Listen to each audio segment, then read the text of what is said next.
For a long time, Africa was seen through a very narrow lens by many Black Americans. Not because of hate, not because of rejection, but because of distance, history, and stories that were incomplete. For decades, the image of Africa that reached the West was often the same: poverty, war, hunger, struggle.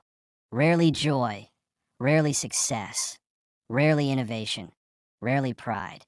And when a place is only shown through pain, it becomes hard to imagine connection.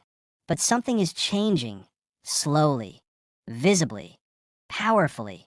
Today, more Black Americans are looking at Africa with new eyes.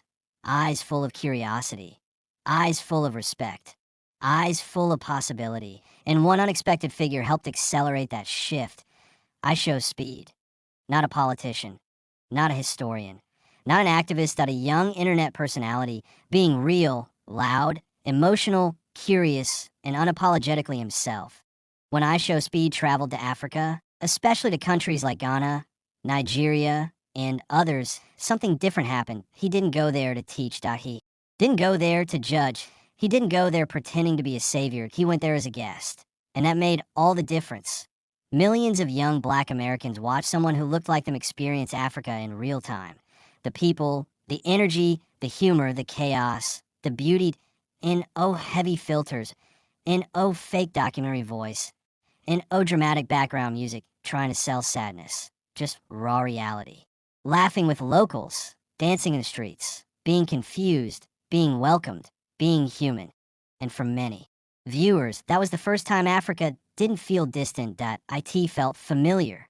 This matters more than people realize, because the disconnect between Black Americans and Africa was never about genetics, that it was about narratives. For generations, Black Americans were taught to survive in a system that tried to erase their past. Slavery didn't just steal bodies, it disrupted memory, identity, and continuity. That Africa became an abstract idea, that a place of origin, but not always a place of belonging. The same time, Western media shaped Africa as the other, something far, something broken, something to escape from. That story stayed, until technology changed who controls the camera. Now, the camera is in the hands of creators, and creators like IShowSpeed don't follow old rules. They show Africa as it is: modern cities, young people with ambition, internet culture, music, fashion, confidence. They show Africans not as victims, but as participants in global culture. That image hits hard, because suddenly Black Americans don't just see Africa as history, they see it as present, alive, evolving, relevant.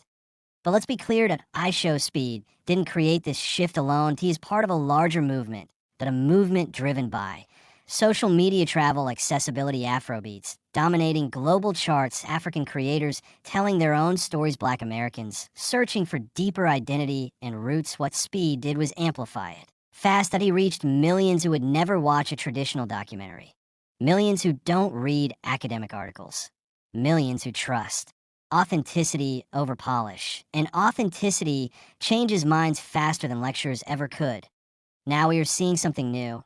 More Black Americans are visiting African, investing in African businesses, collaborating with African creators, learning African history beyond trauma, reconnecting with culture, language, and pride, not out of guilt, not out of obligation, but out of interest, out of excitement, out of recognition. This shift is powerful because it breaks a dangerous lie, the lie that Africa is only a place of loss.